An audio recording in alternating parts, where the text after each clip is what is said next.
Forensic science laboratory అగ్ని ప్రమాదంలో ఎన్నో కీలక కేసుల ఆధారాలు కాలిపోయాయని ఎఫ్ఎస్ఎల్ డైరెక్టర్ డీజీ శిఖా గోయల్ తెలిపారు. అవి ఏ కేసులకు సంబంధించినవనేది అంచనా వేస్తున్నామన్నారు. ఉదయం 10 గంటల తర్వాత అగ్ని ప్రమాదం జరిగినా ఆ సమయానికి ఉద్యోగులు ఎందుకు హాజరు కాలేదని పలు అనుమానాలు వ్యక్తమవుతున్నాయి. అటు మంటలు అదుపు చేసేందుకు 3 గంటలకు పైగా సమయం పట్టడంపైన సందేహాలొస్తున్నాయి. ఓటుకు నోటు కేసుకు సంబంధించిన ఆబ్జెక్ట్స్ ఉన్నాయో లేవో శిఖా గోయల్ స్పష్టత ఇవ్వకపోవడంపైన పలు అనుమానాలు వ్యక్తమవుతున్నాయి. దీనికి సంబంధించిన మరిన్ని వివరాలు ప్రతినిధి రంజిత్ గ్రౌండ్ రిపోర్ట్లో అందిస్తారు. ఫోరెన్సిక్ సైన్స్ ల్యాబొరేటరీ ఆఫ్ తెలంగాణలో అసలు ఏం జరిగింది? శనివారం రోజు ఉదయం 10:08 అగ్నికి ఆహుతులై కూడా అక్కడ మంటలు సంభవించింది. దాంతోపాటుగా దట్టమైన పొగలు వచ్చాయని చెప్పేసి దాంట్లో పనిచేస్తున్నటువంటి సాయి కృష్ణ అక్కడ స్థానికంగా ఉన్నటువంటి సిఐ శ్రీనివాస్ రెడ్డికి వివరాలు తెలిపారు. 10:30 దానికి సంబంధించినటువంటి అగ్నిమాపక సిబ్బందికి కాల్ వెళ్ళింది. 10:45 సిబ్బంది ఏదైతే అగ్ని ప్రమాదం జరిగిందో ఘటనా స్థలానికి చేరుకుంది.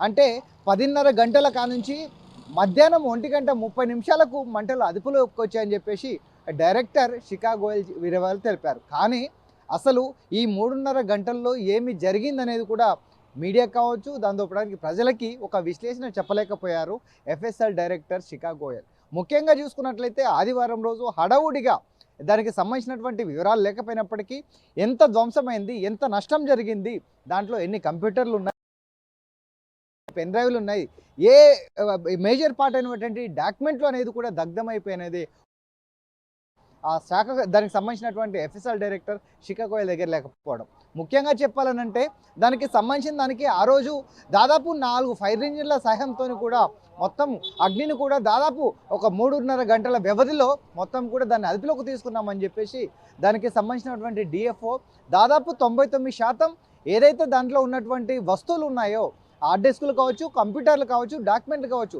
99% కాలిపోయాయని చెప్పారు.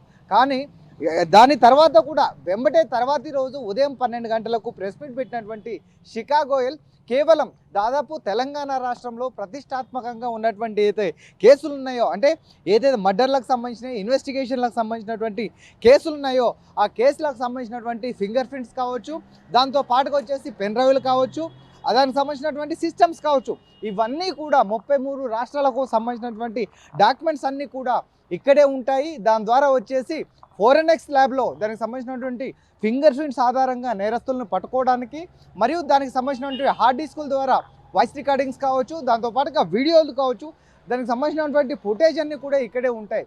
కానీ దాంట్లో ప్రెస్ మీట్లో మాత్రం కేవలంగానే ఆసక్తికరంగా 2 అంశాల గురించి మాత్రమే డైరెక్టర్ శిఖా గోయల్ మొత్తం 2 అంశాల గురించి మాట్లాడడం తప్పితే తెలంగాణ రాష్ట్రంలో 33 జిల్లాల్లో 10 సంవత్సరాల ఉన్నటువంటి 33 జిల్లాల్లో ఉన్నటువంటి క్రైమ్ కావచ్చు, మర్డర్లు కావచ్చు, ఆడ బర్చుల పైన వచ్చేసి జరుగుతున్నటువంటి అగత్యాలు కావచ్చు, వీటికి సంబంధించినటువంటి రికార్డింగ్స్ కావచ్చు, దానికి సంబంధించినటువంటి ఫింగర్ ప్రింట్స్ ఎంతోమంది నేరస్తులై కూడా దానికి సంబంధించిన విచారాలు కూడా ఇక్కడే ఉన్నాయి. కానీ దాంట్లో 2015లో ఏదైతే crime number RCA number 11 ACB CRI 2015లో సంబంధించినటువంటి ఏదైతే ఓటుకు నోటు కేసు ఉందో, రేవంత్ రెడ్డికి సంబంధించినటువంటి ఓటుకు నోటు కేసు ఉందో దానికి సంబంధించిన మెటీరియల్ ఆబ్జెక్ట్స్ కూడా మొత్తము తమ దగ్గర లేవని, ఈ కేసుకు సంబంధించిన మొత్తము కూడా 2021లో దాదాపు 16 మెటీరియల్స్ ఆ ఏసీబీ కోర్టుకు సబ్మిషన్ చేశాము, దానికి సంబంధించింది మొత్తం కూడా సురక్షితంగా ఉందని చెప్పుకుంటే దాదాపు దానికి సంబంధించిన అంటే రాష్ట్రంలోని సంబంధించినటువంటి ఆ కేసుకు ఏదైతే సోషల్ మీడియాలో ఉందో ఇదంతా కూడా అవాస్తవం అని చెప్తున్నారు. అంటే దానికి సంబంధించినటువంటి ప్రభుత్వానికి ఎలాంటి బురద జల్లుతున్నారు అని చెప్పేసి చెప్పుకుంటే, అంటే ప్రభుత్వం చెప్పిన ఆధారంగా ప్రెస్ మీట్ నిర్వహించారా, లేదనుకున్నట్లయితే మీడియా కావచ్చు, పోతే తెలంగాణ రాష్ట్ర ప్రజలకు ఒక ఇన్ఫర్మేషన్ ఇవ్వడానికి ఆ సమావేశం ఏర్పాటు చేసేదని కూడా చర్చించమైంది. ఎందుకనంటే దాదాపు దానికి సంబంధించిన ఓటుకు నోటు కేసులో రేవంత్ రెడ్డికి సంబంధించినటువంటి 16 ఆబ్జెక్ట్స్ దానికి సంబంధించిన ఏసీ చెప్తున్నారు. అంటే దానికి సంబంధించిన డాక్యుమెంట్స్ అన్ని కూడా ఇక్కడ తగలపడిపోయాయా, ఉన్నాయా అనేది కూడా స్పష్టత లేకపోయింది. మరోవైపు చూసుకున్నట్లయితే ఫోన్ ట్యాపింగ్ కేసుకు సంబంధించినటువంటి 136 ఆబ్జెక్ట్స్ ఏతున్నాయో దానికి సంబంధించిన దానిలో 7 ధ్వంసమయ్యాయి. దానికి సంబంధించినటువంటి విచారణ కూడా కంప్లీట్ అయిందంట. అంటే దానికి సంబంధించిన పై అధికారులకు సబ్మిషన్ చేశామని చెప్తున్నారు. అంటే ఫోరెన్సిక్స్ దాంట్లో ఏదైతే ఉన్నాయో దానికి సంబంధించిన వీడియో రికార్డింగ్స్ కావచ్చు, ఆడియో రికార్డింగ్స్ కావచ్చు, దాంతోపాటుగా ఫింగర్ ప్రింట్స్ కావచ్చు, దాంతోపాటు దానికి సంబంధించిన DNA టెస్టులు కావచ్చు, ఇవన్నీ కూడా భద్రపరిచేది దీనికి సిస్టమ్ సంబంధించింది ఏదైతుందో స్టోర్ రూమ్ ఉంటుంది. ఆ స్టోర్ రూమ్లో భద్రపరచాల్సినటువంటి దాదాపు ఎన్నో కంప్యూటర్లు దగ్ధమైపోయి, దాంతో పాటుగా దానికి సంబంధించినటువంటి హార్డ్ డిస్కులు కావచ్చు, పెన్ డ్రైవ్లు కావచ్చు, సెల్ ఫోన్లు ఎవరైతే ఈ గతంలో వచ్చేసి మర్డర్లు జరిగినాయో దానికి ఇన్వెస్టిగేషన్ ఉందో దానికి సంబంధించినటువంటి ప్రతి ఆధారం కూడా ఈ ఫోరెన్సిక్ ల్యాబ్ హైదరాబాద్లోనే ఉంది. కానీ దీనికి సంబంధించిన విషయాలలో మీడియా ముఖంగా కూడా మీడియా వాళ్ళందరూ కూడా దానికి సంబంధించిన దానిలలో ఎన్ని సిస్టమ్స్ డ్యామేజ్ జరిగాయి, ఎన్ని కేసులకు సంబంధించిన వివరాలు అనేది కూడా దీంట్లో ఉన్నాయంటే కనీసం దానిపైన అవగాహన లేకుండా దానిపైన వివరణ తెలుసుకొని తర్వాత మేము మీడియా ముఖంగా చెప్తామని చెప్పారు. అంటే మీడియా ముఖ్యంగా అంత అర్జెంట్ అనేది ఏముంది అంటే దాదాపు 3.5 గంటల జరిగిన దాంట్లో 2 కేసుల గురించే మాట్లాడినటువంటి డైరెక్టర్ శిఖా గోయల్ మిగిలిన వచ్చేసి వందలాది కేసులు ఇక్కడ ఉన్నప్పటికీ దానిపైన ఎందుకు నోరు విప్పలేకపోయారని కూడా దాదాపు అక్కడికి సంబంధించినటువంటి మీడియా వాళ్ళు ప్రశ్నిస్తే దాన్ని తోసిపుచ్చే ప్రయత్నం చేశారు తప్పితే దాంట్లో వాస్తవం లేదు. అంటే ఆ రోజు ఉదయం 10:08 జరిగినటువంటి అగ్ని ప్రమాదంలో ఎంత నిజం ఉంది, అసలు అగ్ని ప్రమాదం జరిగిందా అనేది కూడా స్పష్టత ఇవ్వలేకపోయారు. దానిపైన ఏదైతే అగ్నిమాపక సిబ్బంది కావచ్చు, పోలీసులు అనేది విచారణ తర్వాత ఫైర్ అంటే దానికి అగ్ని ప్రమాదం ఏ విధంగా జరిగిందనేది కూడా చెప్తామనేది మీడియా ముఖంగా చెప్పారు. కాకపోతే ఇప్పటికే పలుమానాలు వ్యక్తమవుతున్నాయి. ఎందుకంటే BRS party working president KTR కావచ్చు, దాంతోపాటుగా బీజేపీ కేంద్ర మంత్రి కిషన్ రెడ్డి కావచ్చు, దాదాపు కాంగ్రెస్ పార్టీకి సంబంధించిన వాళ్ళు కొంతమంది కూడా దీనిపైన ఎలిగేషన్ చెప్తూ, ఎందుకనంటే ఎంతో ప్రతిష్టాత్మకంగా ఉండే ఒక ఫోరెన్సిక్ ల్యాబ్ అనేది కూడా ఏ విధంగా దగ్ధమైపోతుంది. దాదాపు 3.5 గంటల్లో దీంట్లో ఒక చర్చాంశంగా ఉన్న విషయం ఏంటంటే గవర్నమెంట్కి సంబంధించిన ఏ ఆఫీసులు అయినా ఉదయం 10 గంటలకు ప్రారంభం అవుతాయి, సాయంకాలం 4 గంటలకు 6 గంటలకు ముగుస్తాయి. అలాంటిది 10:08 అగ్ని ప్రమాదం జరిగినప్పుడు దాంట్లో సాయి కృష్ణ అనే ఒకే ఒక ఎంప్లాయీ మాత్రమే ఉన్నారు, మిగిలిన వాళ్ళు అక్కడ ఎవరూ లేరు. అగ్ని ప్రమాదం జరిగే సమయంలో 4 బయటకు వచ్చారని చెప్తున్నారు. 4 ఏదైతే అగ్ని ప్రమాదం జరిగినప్పుడు సాయి కృష్ణకు ఆ 4 మధ్యన సంబంధం లేదు. ముందు దానికి ఎవరైతే ఎంప్లాయీస్ ఉన్నారో వాళ్ళు బయటకు వచ్చిన తర్వాత గాయాలతో బయటకు వచ్చాడు సాయి కృష్ణ. ఆ సాయి కృష్ణ అనే వ్యక్తి ఇన్స్పెక్టర్కు ఫోన్ చేశారు, కానీ ఇక్కడ ఉన్న అధికారులు ఎవరికి కూడా ఫోన్ చేయలేదు. అంటే టోటల్గా అగ్ని ప్రమాదం జరిగిన 10:30 గంటల టైంలో ఇక్కడ పనిచేసినటువంటి వ్యక్తులు 5 మాత్రమే.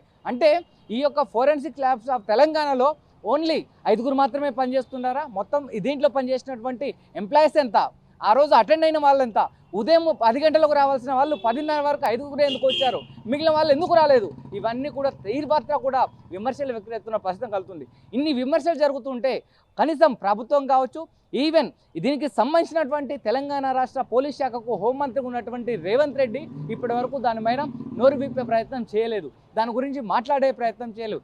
కానీ ఆయన కేసుకు సంబంధించినటువంటి ఓటుకు నోటు కేసు ఏదైతే ఉందో దానికి సంబంధించిన ఆధారాలు ఇక్కడ ఉన్నాయి, దానికి సంబంధించిన వివరణ కూడా ఇక్కడికి ఇవ్వలేదు.